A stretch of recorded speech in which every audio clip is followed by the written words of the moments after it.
교회는 무엇이고 왜 우리는 교회를 지켜야 되고 우리가 교회를 떠나지 말아야 되는 이유는 무엇일까? 우리는 왜 교회에 대한 소망을 놓으면 안 되는가?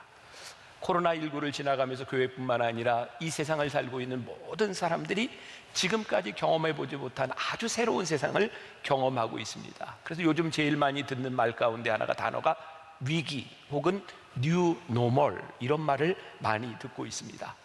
이 뉴 노멀 그리고 위기 상황 가운데서 교회는, 하나님은 오늘 우리 만나교회에게 무엇을 말씀하시는가? 그리고 지금처럼 교회의 정체성에 대해서 우리들이 심각하게 고민할 때는 없었던 것 같습니다. 오늘 고린도전서 1장 말씀은 사도 바울이 고린도에 있는 교회에게 한 이야기입니다. 그리고 오늘 1장의 4절과 9절 두 절을 제가 택했는데, 이 서론 부분에서 편지를 쓸 때 우리는 제일 처음에 인사와 더불어서 내가 왜 이 편지를 쓰고 있는지에 대한 의도를 분명하게 말하고 있죠. 사도 바울은 고린도 교회에게 내가 왜 이 편지를 쓰고 있는지 분명한 의도를 이야기하고 있습니다. 오늘 본문 말씀 4절에 보니까 그리스도 예수 안에서 너희에게 주신 하나님의 은혜로 말미암아 내가 너희를 위하여 항상 하나님께 감사하노니. 사도 바울이 교회를 보면서 느꼈던 감정이 뭐예요? 감사한다. 예수 안에서 하나님의 은혜로 말미암아 세워진 이 교회를 보며 내가 감사한다. 오늘부터 우리가 생각하려고 하는 게 뭐예요? 우리들이 예수 안에서 하나님의 은혜로 말미암아 우리들에게 어떤 감사가 있는가, 우리 교회의 정체성은 무엇인가를 우리들이 함께 생각해 보려고 합니다. 그런 우리들에게 이 교회에, 우리 만나교회 한국교회 공동체에 두려움들이 있어요. 우리들의 신앙을 송두리째 흔들어 버리는 그런 두려움들이 우리들에게 다가오고 있어요. 먼저 두 가지 질문을 던져보려고 합니다. 우리 교회는 이 순간 가운데서 얼마나 하나님을 신뢰하고 있는가? 우리는 하나님을 얼마나 신뢰하고 있는가? 한 번도 경험해 보지 못한 이 환경 가운데서 우리들에게 찾아오는 두려움, 그런 거잖아요. 과연 이 교회가 존재할 수 있을까? 과연 코로나가 물러가고 난 다음에 이곳에 함께 모였던 사람들이 이전처럼 모이게 될까? 그들이 교회로 돌아올까?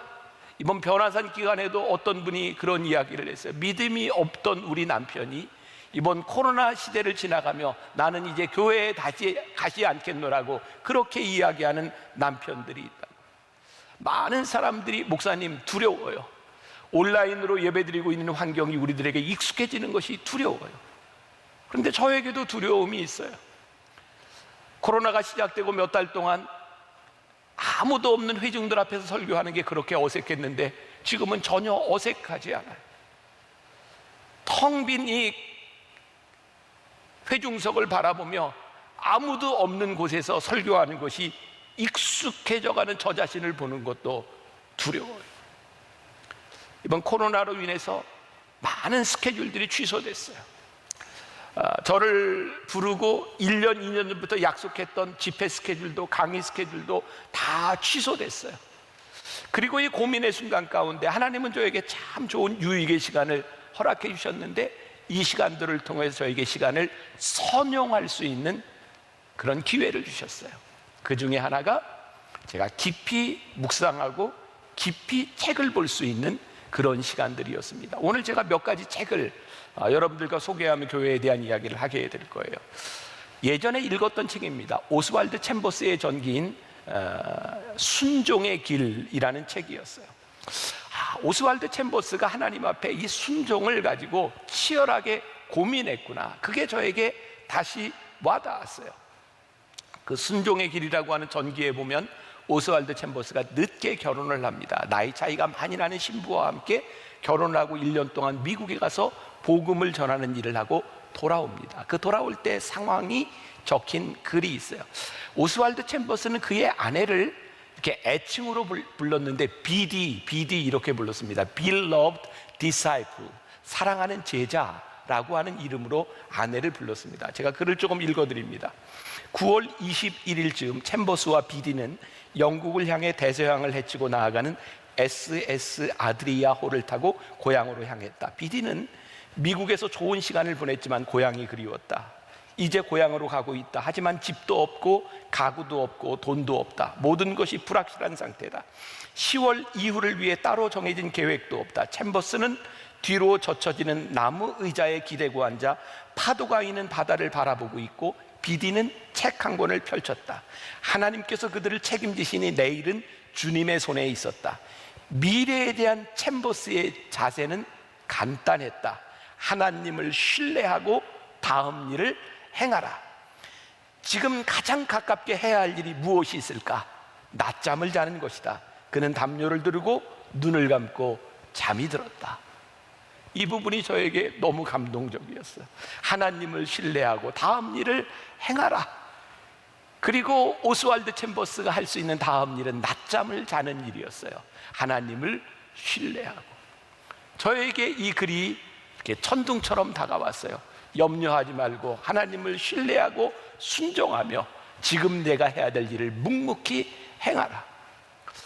이번에 변화산을 온라인으로, 전격적인 온라인으로 준비하면서 제 마음 가운데 우리가 해야 될 일이었고 묵묵히 해야 되는 일이었고, 이번 변화산이 저에게 너무 큰 격려가 되었어요.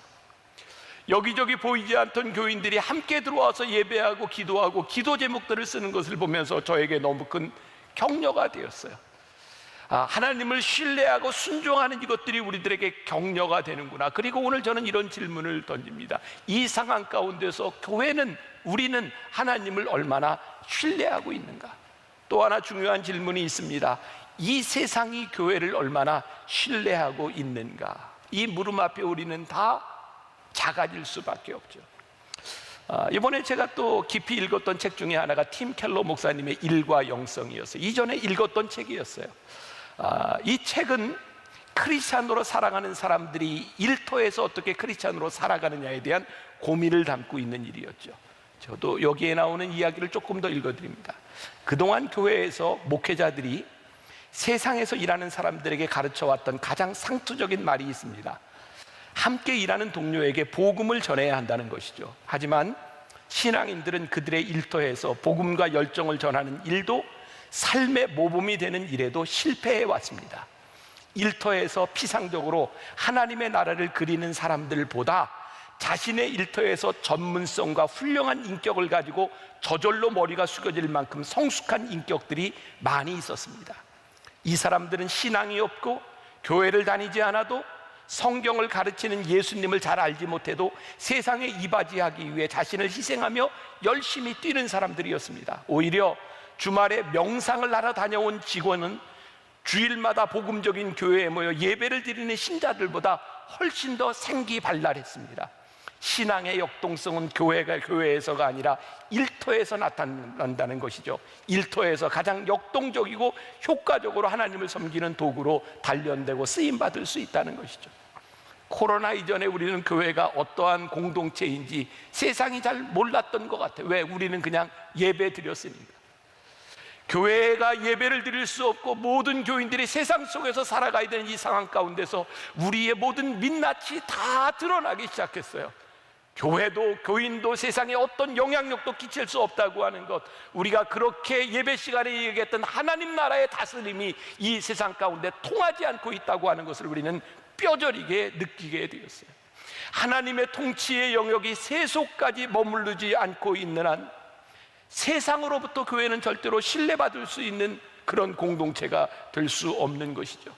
하나님의 통치를 받는 교회와 교인들의 영적 권위와 권세가 세상 속에 깊숙이 영향을 미칠 수 있는 그때는 언제일까? 이것은 말로 되는 것이 아니라 하나님을 믿는 우리들이 이 세상에서 믿음으로 살아가야 되는 거예요.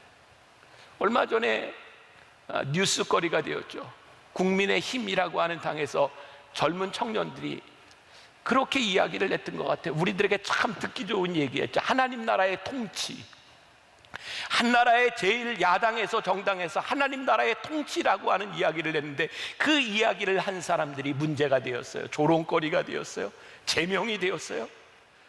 하나님 나라의 통치라고 하는 것이 이 세상에서 웃음거리가 되어버린 그 일들, 이 세상에 하나님의 다스림이 없다는 증거. 우리 교인들이, 우리 교회가 언제부터인가 교회 지도자들이 하늘로부터 오는 것보다는 세상의 권세와 세상의 능력들을 의지하기 시작하면서 더 이상 교회는 세상의 영향력들을 상실하고 말았죠. 교회에는, 아니 이 나라에는 여기저기 우뚝우뚝 건물들이 세워졌어요. 제가 말씀을 준비하는 동안 그런 느낌이 들더라고요. 신도시, 새로운 도시가 만들어지면 여지없이 큰 도시마다 랜드마크로 건물을 세웁니다. 마철루가 세워집니다. 세계에서 제일 높은 빌딩들은 늘 새로운 도시에 세워집니다. 마치 우리가 대단하다고 하는 것을 나타내고 싶은 허영덩어리, 갑자기 돈을 번 사람들의 옷차림과 갑자기 돈을 번 사람들의 차와 그들이 머물고 있는 집을 바라보며 우리들은 그들을 졸부라고 불렀던 그러한 미천함들이 우리의 교회에 있었구나. 이곳저곳 세워진 커다란 교회 건물들 가운데서 우리는 하나님의 능력을 상실하고 우리는 우뚝우뚝 서 있었구나. 그런데 이런 일들이 중세시대, 말틴 루터가 종교개혁을 할 때 중세시대 여기저기 세워졌던 거대한 교회들 가운데서 그 건물이 아닌, 누구 한 사람의 다스림이 아닌 하나님의 다스림을 위하여 프로테스탄트 말씀을 가지고 일어났던 사람들이 있었어요. 더 이상 교황의 권위가 아닌 민주적인 교회를 만들겠다고 종교 개혁이 일어났어요. 그렇게 교회는 잘 가는 것 같았어요. 교회는 민주적으로 운영되기 시작했어요. 평신도들의 시스템이 생기기 시작했어요. 이제 교회에서는 여러 가지 투표라고 하는 것들이 생겨졌고 투표로 모든 일들을 결정짓기 시작했어요. 그런데 시간이 흐르다 보니 가만히 생각해 보니 중세교회 암흑기에는 교황이 주님의 자리를 대신하고 있었다면 이제는 다수결이라고 하는 민주주의의 원리가 하나님의 자리를 대신하고 말았어요. 저는 교회의 심각한 타락과 하나님의 통치가 사라진 교회 가운데서 정말 무서운 민주주의를 봅니다. 이제는 사람들이 모여 투표를 하고 사람들이 세웁니다. 모든 교단의 장들, 모든 교회의 단체마다 투표라고 하는 것들이 생기기 시작했어요. 민주주의가 타락을 하니 돈을 가지고 사람의 수를 사기 시작했고 돈이 하나님의 자리를 대신하기 시작했어요. 얼마나 많은 사람들의 지지를 얻는가가 하나님의 통치를 받는 것보다 더 중요해버린 세상 교회가 되어버렸어요. 그런데 고린도전서 10장 5절에 이미 이런 말씀에 대하여 지적이 되어 있더라고요. 10장 5절, 그러나 그들의 다수를 하나님이 기뻐하지 아니하셨으므로 그들이 광야에서 멸망을 받았느니라. 하나님은 다수를 기뻐하시는 분이 아니라 우리의 공동체 가운데 하나님의 다스림이 있는가를 보고 계시다는 거예요. 교회의 가장 큰 위기, 교회의 가장 큰 표징인 하나님의 다스림이 사라지고 나니 교회에는 하나님의 영광이 존재하지 않아요. 지금처럼 교회가 세상으로부터 반감을 받았던 때가 있었을까요? 점점 교회를 떠나가는 사람들, 교회에 대한 반감을 가지고 이제는 내가 홀로 내 신앙을 가지겠노라고 이제 사람들이 교회를 찾아오는 것이 아니라 맞춤형 신앙을 찾기 시작했어요. 교회를 떠나가서 내가 원하는 설교를 찾고 내가 원하는 찬양을 찾고 내가 원하는 장소를 찾고 이제 더 이상 사람들은 교회를 의지하지 않고 교회를 떠나가 버리려고 하고 있어요. 교회가 잘못된 것이 아니라 교회 안에 하나님의 영광이 떠나가니 하나님의 영광이 없어져 버리니 사람들이 교회를 떠나가기 시작했어요. 이제 오늘 제가 여러분들에게 교회를 떠날 수 없는 이유에 대한 말씀을 나누려고 합니다. 제가 이번에 이렇게 많은 책들을 읽으면서 두 가지 책이 이 부분에 대해서 저에게 인사이트를 주었던 것 같아요. 하나는 독일 나치의 항거에서 싸웠던 디트리 보네포가 성도의 공동체에 대한 본질에 대해서 썼던 성도의 공동생활이라고 하는 책이었고, 또 하나는 20세기의 가장 위대한 변증학자로 불리우는 C.S. 루이스가 1900년대 유럽을 휩쓸고 있었던 자유주의, 그들의 낙관주의, 그리고 하나님에 대하여 부정하고 있던 무신론에 대하여 그가 썼던 스크루테이프의 편지라고 하는 책이 저에게 좋은 인사이트를 주었던 것 같아요. 이 보네포가 성도의 공동성에서 이렇게 이야기를 합니다. 교회는 자신이 사랑하고 싶은 사람만 사랑하며 살아가는 사교 집단, 친교 단체가 아닙니다.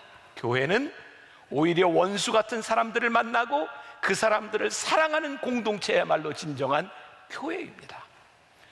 우리가 꼴 보기 싫은 하나님의 영광이 떠나 내가 다시는 이 교회를 보기 싫다고 우리들이 외면하고 있는 그 교회야말로 우리들이 진정한 교회를 느낄 수 있는 공동체라는 말이죠. 가만히 생각해 보니 우리들이 원하는 사람만 존재하고 우리들의 개인 신행 아래 최적한 공동체에서 우리가 어떻게 화해를 경험하고 어떻게 평화를 경험할 수 있겠습니까? 여러분, 이 교회는 하나님이 우리를 부르셔서 하나님과 우리 사이의 관계와 사람들과 사람들 사이의 화해를 경험하고 평화를 경험하도록 우리를 부르셨는데, 그 평화와 화해는 원수들 가운데서 일어나는 것. 디트리 보네퍼는 교회를 바라보며 성도의 공동생활 가운데서 우리들이 이런 사람이 모인 공동체입니다, 거기에서 교회의 본질을 보았어요. 스크루테이프의 편지라고 하는 그 책은 악마가 기존의 교인들을 하나님의 사람으로부터 빼내기 위해서 가상의 악마, 그의 조카 빌에게 편지를 쓰는 그런 상징적인 내용을 가지고 있어요. 어떻게 하면 교인들을 타락시킬까, 그 편지를 통해서 교회에게 경종을 울려주고 있는 책이었어요. 이 책에서 악마는 그의 조카에게 이렇게 이야기를 합니다. 이제 교회에서 갓 신앙생활을 하고 하나님을 영접한 사람들을 낙심시키는 최고의 전략으로 악마가 무엇을 추천하시는지 아십니까? 처음 교회를 나온 그 사람에게 하나님을 바라보게 하는 것이 아니라 그의 눈에 꼴사 나오는 사람들을 보게 합니다. 찬양을 지독히도 못 부름으로 예배를 드리는 것이 지겹게 만드는 사람들, 예배 시간에 아주 불합리한 태도로 시끄럽게 하고 사람들을 방해하는 것들을 바라보며 삐걱거리는 교인들을 바라보며 교회를 외면하게 만드는 것. 사단의 전략이 무엇이냐면 이 교회 안에서 하나님을 바라보도록 만드는 것이 아니라 비본질적인 것을 바라보도록 함으로 본질적인 신앙을 잃어버리게 하는 것이 사단의 전략이었다는 거예요. 또 하나의 책이 있었어요. 스캇 솔지의 선 밖에선 예수에 보면 뱀파이어 연대기라고 하는 유명한 그런 작품을, 시리즈를 만든 앤 라이스라고 하는 사람의 이야기가 나옵니다. 뱀파이어 연대기, 전혀 기독교적이지 않죠. 귀신의 이야기를 한 사람입니다. 근데 그 사람이 복음을 받아들입니다.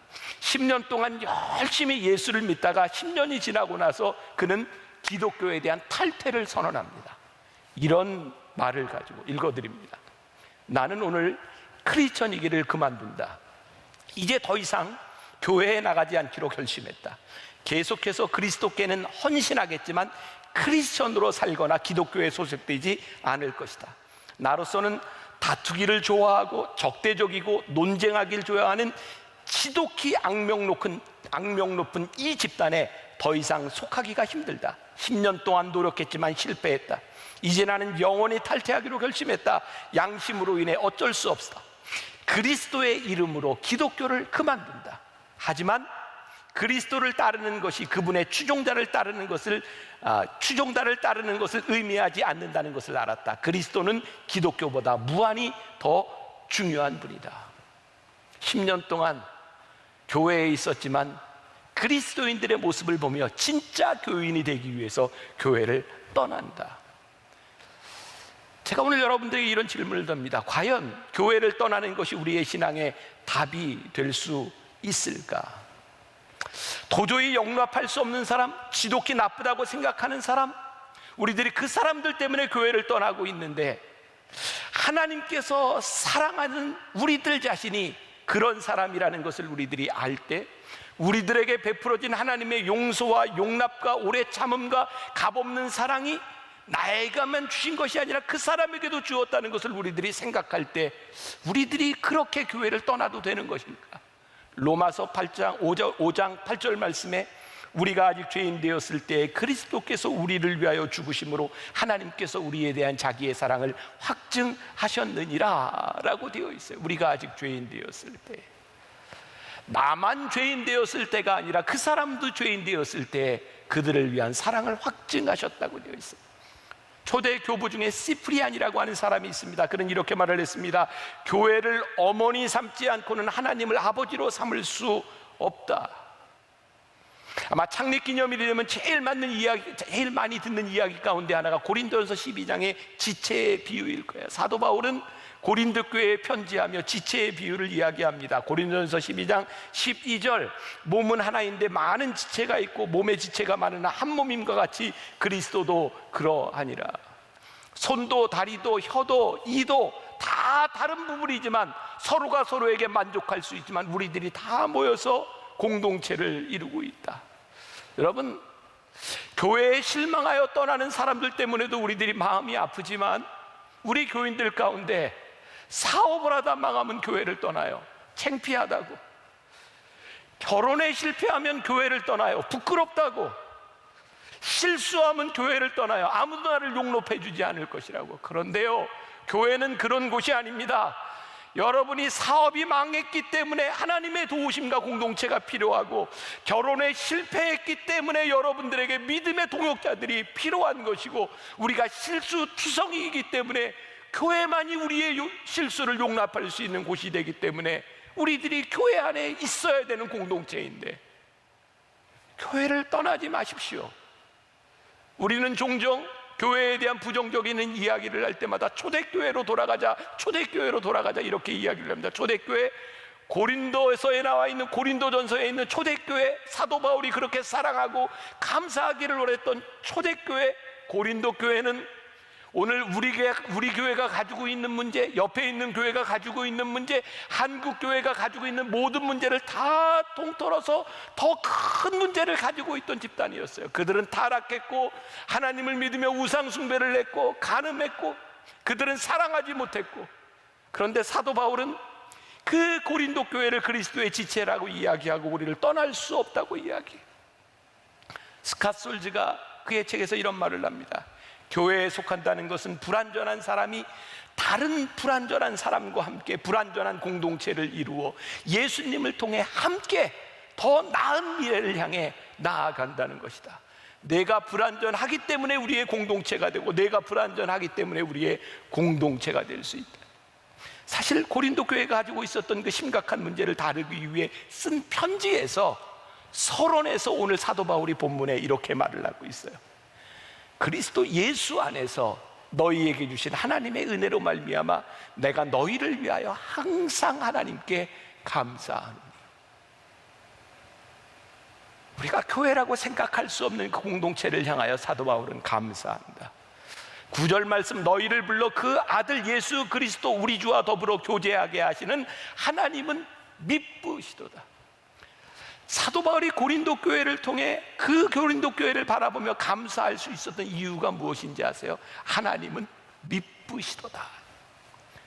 고린도 교회가 가지고 있는, 그 사람들이 가지고 있는 그들이 충분한 가치를 가지고 있기 때문에 감사한 것이 아니라 이 공동체를 세워주신 하나님이 미쁘시기에, 하나님이 신실하시기에, 하나님이 이 공동체를 절대로 포기할 수 없으시기에 내가 이 교회를 바라보며 감사한다 라고 말을 하고 있어요. 사도 바울은 망가진 고린도 교회를 바라보며 아름다운 하나님이 세워주신 교회를 꿈꿨어요. 바람직하지 못한 교회를 바라보며 교회가 나아가야 될 모습들을 꿈꾸며 그 교회를 바라보며 감사했어요. 어거스틴이 AD 400년대를 살았던 어거스틴이 남긴 말 가운데 이런 말이 있어요. 어떻게 이런 말을 했을까? 교회는 때로 매춘부일지 모르지만 여전히 내 어머니다. 교회가 얼마나 잘못하고 타락해 있는지 매춘부처럼 되었을지 모르지만 교회는 여전히 내 어머니다. 어머니에 대한 안타까움, 어머니에 대한 그리움. 그래서 교회를 말하는, 교회 공동체를 말하는 가장 좋은 말 가운데 하나가 가족이라는 말이에요. 그런 얘기 많이 들었죠? 우리는 가족을 선택할 수 없습니다. 우리는 그 가족으로 태어났습니다. 오늘 여러분들에게 이런 말씀을 드립니다. 우리 창립 39전을 지나가는 여러분들에게, 불현듯 내 모습을 보니 내가 만나교회 공동체의 일원이군요. 하나님께서 우리를 만나교회 공동체로, 우리를 가족으로 보내주셨군요. 어떤 일이 있어도, 무슨 일이 있어도, 누가 어떠해도 가족은 가족으로 남는 겁니다. 때때로 우리들이 가족이기 때문에 그놈 때문에 마음이 아프고 슬프고, 그놈 때문에 기쁘고, 그놈 때문에 힘을 얻기도 하는 것, 그것이 가족입니다. 우리가 가족이 된다고 하는 것은요, 참아내는 겁니다. 아마 변화산 새벽기도에 제가 용서에 대한 설교를 하면서 어떤 분이 굉장히 화가 나서 글을 올렸던 것 같아요. 용서요? 목사님? 어떻게 그렇게 쉽게 얘기하시냐고요. 용서가 얼마나 힘들지 아시냐고요. 그런데 아무리 힘들어도 용서는 필요한 거고요. 목사님, 교회가 가족이라고요?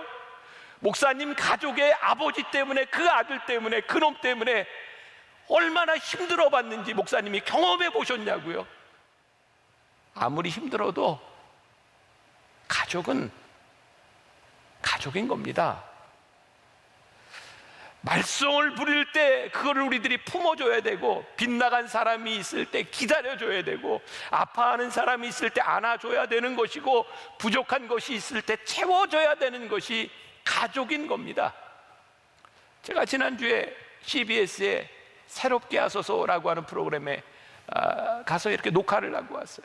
작가가 저한테 이렇게 묻더라고요. 목사님은 혹시 목회를 하면서 교인들 때문에 마음 아팠던 경험들, 그런 간증이 있으면 저에게 말씀해 주세요. 제가 그 이야기를 듣고 생각해 봤어요. 어떤 것이 나에게 생각나는 간증이지? 제가 이렇게 대답을 했습니다. 저에게 특별한 간증이 없네요. 저는 늘 그래요. 교인들이 아픈 이야기를 들으면 내 마음이 아프고, 교인들이 힘든 것을 보면 내가 힘들고, 교인들이 잘 되면 그게 너무 좋고, 교인이 이렇게 축복받았다는 얘기를 들으면 내가 복받은 것보다 더 좋고, 나에겐 특별한 간증이 없는 것 같아요. 그 모든 이야기들이 내 마음에 그대로 와 닿으니 내가 담임 목사인 건 분명한 것 같아요. 오늘 여러분들이 만나게 공동체로 여러분들이 살아가며 이들이 나의 가족이라고 하는 것, 오늘 사도 바울이 고린도전서 1장 9절에서 너희를 불러 그의 아들 예수 그리스도 우리 주와 더불어 교제하게 하시는 하나님은 미쁘시도다. 하나님의 신실하심으로 우리를 불러 교제하신 그것이 참으로 미쁘시도다. 그래서 여러분들에게 이런 말씀을 드리고 싶습니다. 그러니 교회를 포기하지 마십시오. 그러니 교회를 떠나가지 마십시오. 교회는 우리들이 떠나가야 될 공동체가 아니라 우리들이 세워나가야 될 공동체고, 하나님의 미쁘심이 드러나야 될 공동체이니, 이 안에서 하나님의 다스리심이 나타나도록 우리들이 만들어가야 되는 가족과 같은 곳이니, 절대로 교회를 포기하거나 교회를 떠나지 마십시오. 이번 코로나로 인하여 여기저기 많은 글들, 영상들이 올라오고 있습니다. 기록문화연구소라고 하는 곳에서 필립 얀시의 이야기를 올려놓았는데 좋아서 제가 조금 읽어드리려고 합니다. 오늘 말씀을 마치려고 해요. 이런 제목이었어요. 필립 얀시, 교회라면 이제 진저리가 난다는 당신에게 결코 교회를 포기하지 마세요 라고 하는 제목으로 만든 글이었습니다. 필립 얀시는 기독교 영성 작가입니다. 미국 남부의 경건한 크리스찬 가정에서 태어나 어린 시절부터 교회 생활을 했던 사람이고, 그는 교회에서 일어나는 온갖 부조리들을 경험하면서 교회를 떠나갔던 사람입니다. 교회를 떠난 것은, 그는 그렇게 얘기합니다. 내가 진심으로 예수를 만난 후에, 아니 예수님을 만나기를 원했기 때문에 교회를 떠나갔노라고. 이제부터 그의 이야기를 읽어드리며 말씀을 마감하려고 합니다. 여러분들이 깊이 잘 따라와 주시기 바랍니다. 유년기와 사춘기 초까지만 해도 나는 교회에 대한 반감이 거의 없었다. 교회는 파도가 넘실대는 거친 세상에서 나를 싣고 가는 구명보트였다. 교회는 우리를 죄 많은 바깥 세상에서 보호하려고 외적인 규율의 벽을 두껍게 쳤고 어떤 면에서는 성과가 있었다. 지금은 나의 양심의 가책 없이 그런 활동들을 할 수 있지만 생각해보면 근본주의의 엄격함이 나를 더 심한 문제에 빠지지 않게 막아준 것도 사실이다. 그런데 이전에 교회에서 쓰던 말이 기만으로 느껴졌다. 우리는 은혜를 말하면서 율법으로 살았고 사랑을 말하면서 미움을 흘렸다. 살벌한 정죄만 가득하고 겸손이나 신비를 인식하는 감각이라고는 찾아볼 수 없는 냉혹한 교회는 오랜 세월 내 신앙의 성장을 막았다. 한마디로 교회가, 기독교가 그리스도께 나아가는 길을 가로막은 것이다. 나는 생각해 보았다. 그리스도인에게 교회는 정말 필요한가? 내 순례 여정을 되돌아보면 나와 교회 사이를 가로막은 몇 가지 장벽이 있었다. 첫째, 위선이었다. 무신론 철학자인 프리드리히 니체에게 누군가가 왜 그렇게 그리스도인들을 부정적으로 보게 되었는가 물었더니 그가 이렇게 대답을 한다. 그들을 그리스도인들이 조금만 더 구원받은 사람처럼 보인다면 나도 그들의 구원을 믿겠소. 다음은 문화의 장벽이었다. 공식적인 예배는 이 세상 사람들이 받아들이기 힘든 어떤 문화적인 의식 같았다. 판에 박힌 똑같은 절차, 반복, 많은 사람들, 주보와 광고, 일어났다 앉았다 하는 관행 등이 그랬다. 그리고 그 안에 그리스도인들은 내가 함께 살아가고 있는 소위 세상 사람들과는 다른 문화적 인식을 갖고 있는 것 같았다. 많은 사람들에게 교회는 여전히 극복하기 힘든 문화적 장벽이었다. 이런 여러 가지 이유로 나는 교회에 대해 지독히 회의했고 고민했고 결국 한참 동안 교회를 떠났다. 그러다 다시 돌아왔다. 몸으로 교회를 떠났던 기간에도 나는 교회를 끝내 포기하지 못했다. 내가 교회를 포기하지 못한 것은 아마 그 때문일 것이다. 나는 내게 절실히 필요한 그 무엇이 교회 안에 있음을 마음 깊이 느낀다. 잠시 교회를 떠나 있을 때면 고통받는 쪽은 언제나 나였다. 이제 나는 교회 없는 삶은 상상할 수 없다. 어떻게 나는 교회 회의론자에서 옹호론자로, 구경꾼에서 참여자로 바뀌었을까? 바로 시간이 가면서 교회에서 무엇을 보아야 하는지를 배웠기 때문이다. 여러 교회를 찾아다니면서 바른 교회를 찾는 열쇠는 내 안에 있음을 배웠다. 내 시각이 관건이었다. 나는 교회를 대할 때 위를 올려다보고 주위를 둘러보고 밖을 내다보고 안을 들여다보아야 함을 배웠다. 교회를 겨우 참고 견디던 내가 교회를 사랑할 수 있게 된 것도 이 새로운 시각 덕분이다. 전에 나는 비판적인 소비자 중심으로 교회를 대했고 예배를 공연처럼 보았다. 둘러보니 나뿐 아니라 교회를 다니는 사람들이, 심지어 목회자들이 교회를 극장처럼 생각하는 경향이 있었다. 우리는 객석에 앉아 무대에 배우를 주시하고 배우는 모든 시선을 한 몸에 받는다. 배우가 제법 즐겁게 해주면 우리는 박수와 환호로 감사를 표한다. 그러나 교회는 극장과 반대라야 한다. 교회에는 하나님이 예배의 관객이시다. 그리고 우리가 주인공으로 여겨왔던 목사 등 사역자는 사실 무대 뒤에서 대사를 알려주고 보조적 역할을 맡은 사람일 뿐이다. 그러므로 예배를 마치고 떠날 때 우리가 해야 될 질문은 내가 무엇을 얻었는가가 아니라 하나님이 기뻐하시는가이다. 예배의 가장 중요한 관객은 회중이 아니라 하나님이시기 때문이다.